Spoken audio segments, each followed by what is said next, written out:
എൻ്റെ പുറകിൽ കാണുന്ന പാലം കണ്ട 31 വർഷം മുമ്പ് ഞാനിവിടെ വരുന്ന സമയത്ത് ഈ പാലം ഉണ്ടായിരുന്നില്ല, ജങ്കാറായിരുന്നു. അന്ന് എൻ്റെ ജീവിതത്തിലൊരു പാഠം പഠിച്ചതാണ്. അതായത് ഡെക്കറേഷൻ്റെ ടീമിൻ്റെ കൂടെ ഞാനിവിടെ വന്നത്. ഡെക്കറേഷൻ്റെ പണിയൊക്കെ കഴിഞ്ഞ് രാത്രി 8:30 ലാസ്റ്റ് ജങ്കാറായിരുന്നു. ആ ജങ്കാറ് കിട്ടിയില്ലായിരുന്നെങ്കിൽ ഒരു പക്ഷേ എൻ്റെ വീട്ടിൽ എനിക്ക് അറിയിക്കാൻ പറ്റില്ലായിരുന്നു. അതായത് വരുമോ വരില്ല എന്നുള്ള വിവരം.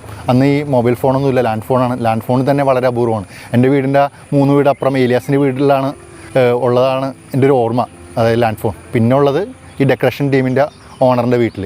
അദ്ദേഹത്തിൻ്റെ വീട്ടിലെത്തിയാൽ മാത്രമേ വിളിക്കാൻ പറ്റുള്ളൂ.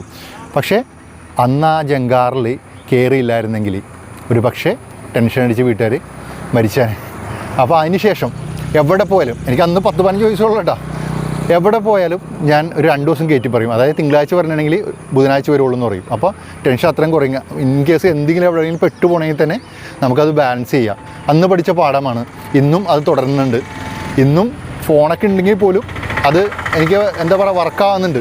നല്ല കാര്യമാണ്. കാരണം അവർക്കും ഒരു ഹാപ്പി ആയിരിക്കും 2 ദിവസം നേരത്തെ വരുമ്പോൾ. ഇപ്പോഴും അവർക്കറിയില്ല ആ സംഭവം. ഇപ്പോൾ പോകാത്ത സ്ഥലങ്ങളില്ല, ഇപ്പോൾ നിരന്തര യാത്രയാണ്.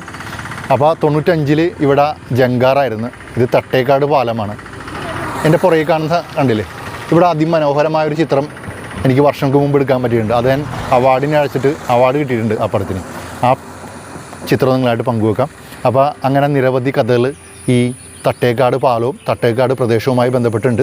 അപ്പോൾ ഇന്ന് രാവിലെ വന്നതാണ്. ഇവിടെ മഴയുണ്ട്. അന്ന് വന്നപ്പോഴും, അതായത് അതിനുശേഷം ഒരുപാട് തവണ വന്നിട്ടുണ്ട്. പക്ഷേ അന്ന് ആ ജീവിതത്തിൽ ആദ്യമായിട്ട് വന്ന സമയത്തും ഇവിടെ നല്ല മഴയായിരുന്നു. ഇന്നിപ്പോൾ അത്യാവശ്യം ചെറിയൊരു മഴയുണ്ടായിരുന്നു. ഇപ്പോൾ ഒരു ചെറിയ ചാറ്റൽ മഴയുണ്ട്.